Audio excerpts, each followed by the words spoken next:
Deus transcende a criação e está presente nela. Parágrafo 300. Deus é infinitamente maior do que todas as suas obras. Sobre os céus se eleva a sua majestade. Salmo 8, versículo 2. Não se pode medir sua grandeza. Salmo 145, versículo 3. Por ser o Criador, soberano e livre, causa primeira de tudo o que existe, Ele está presente no mais íntimo das suas criaturas. Nele vivemos, nos movemos e existimos.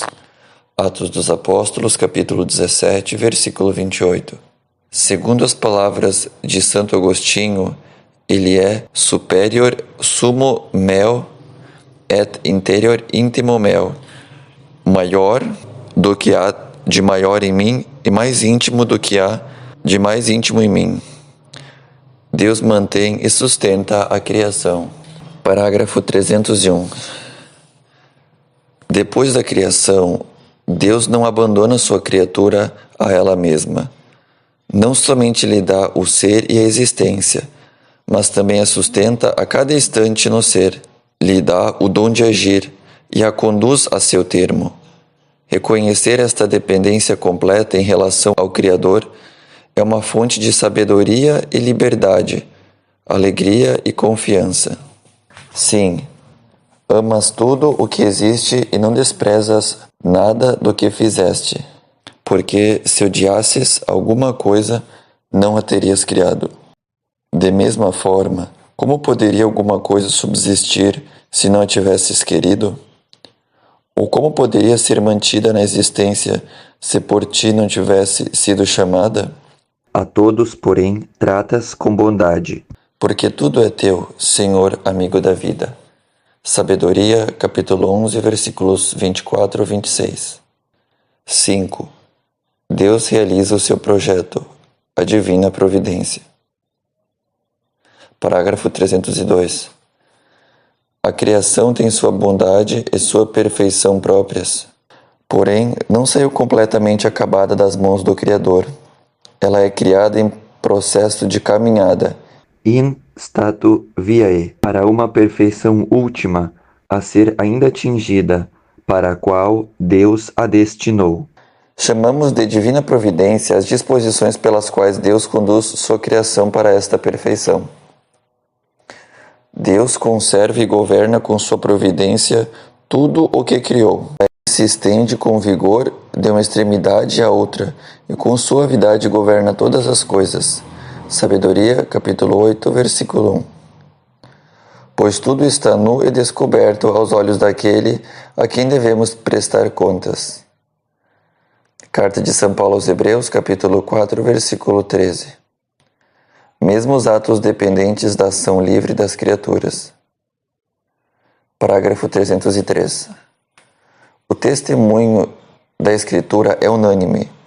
A solicitude da divina providência é concreta e direta, cuida de tudo, desde as mínimas coisas até os grandes acontecimentos do mundo e da história. Com vigor, os livros sagrados afirmam a soberania absoluta de Deus no curso dos acontecimentos. Nosso Deus está nos céus, realiza tudo quanto quer. Salmo 115, versículo 3. E de Cristo se diz: aquele que abre e ninguém fecha, e que fecha e ninguém abre. Apocalipse, capítulo 3, versículo 7. São muitos os projetos no coração humano, mas é a vontade do Senhor que permanece. Provérbios, capítulo 19, versículo 21. Parágrafo 304. Assim se nota que o Espírito Santo, autor principal da Escritura, atribui algumas ações a Deus, sem mencionar causas segundas. Esta não é uma maneira de falar primitiva, mas uma forma profunda de lembrar o primado de Deus e seu senhorio absoluto sobre a história e o mundo, e de assim educar para a confiança nele. A oração dos Salmos é a grande escola desta confiança. Parágrafo 305.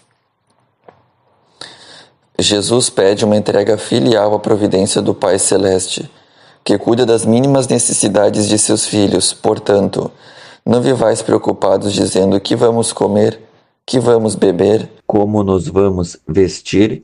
Os pagãos é que vivem procurando todas essas coisas. Vosso Pai que está no céu sabe que precisais de tudo isso. Buscai em primeiro lugar o reino de Deus e a sua justiça, e todas essas coisas vos serão dadas por acréscimo. Evangelho segundo São Mateus, capítulo 6, versículo 31 ao 33. A providência e as causas segundas. Parágrafo 306. Deus é o Senhor soberano de seus desígnios. Contudo, para que eles se realizem, serve-se também da colaboração das criaturas. Isso não é sinal de fraqueza, mas da grandeza e da bondade do Deus Todo-Poderoso. De fato, Deus dá às suas criaturas não somente o existir, mas também a dignidade de agirem elas mesmas, de serem causas e princípios umas das outras, e de assim cooperarem no cumprimento de seu desígnio. Parágrafo 307. Aos homens, Deus concede até poderem participar livremente de sua providência, confiando-lhes a responsabilidade de submeter a terra e de dominá-la. Deus assim concede aos homens serem causas inteligentes e livres para completar a obra da criação, aperfeiçoar sua harmonia para o próprio bem e de seus próximos.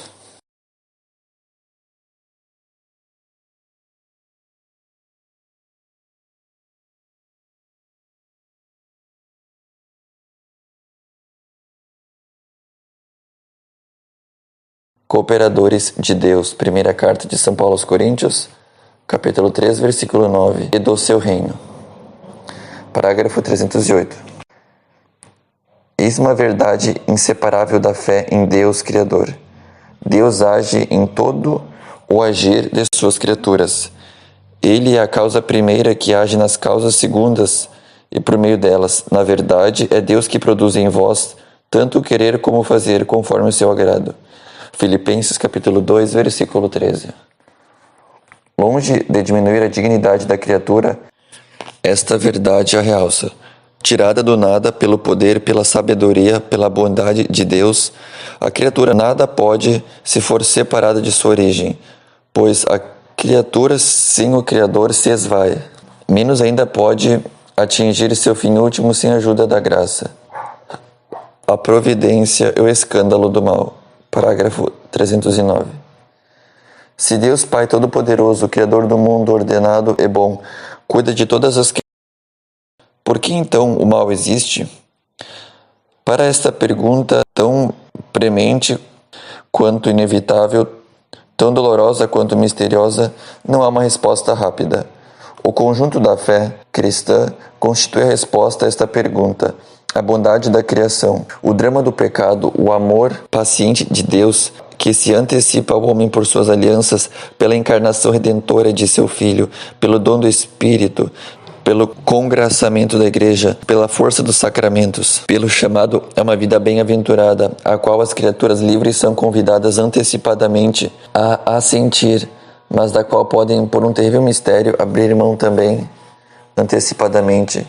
Não há nenhum elemento da mensagem cristã que não seja, sob certo aspecto, uma resposta à questão do mal. Parágrafo 310. Mas por que Deus não criou um mundo tão perfeito que nele não possa existir mal algum? Segundo seu poder infinito, Deus sempre poderia criar algo melhor. Todavia, em sua sabedoria e bondade infinitas, Deus quis livremente criar o mundo em processo de caminhada para sua perfeição última. Este devir permite, no desígnio de Deus, juntamente com o aparecimento de determinados seres, o desaparecimento de outros, juntamente com o mais perfeito, também o menos perfeito, juntamente com as construções da natureza, também as destruições. Juntamente com o bem físico, existe, portanto, o mal físico, até que a criação tenha atingido sua perfeição.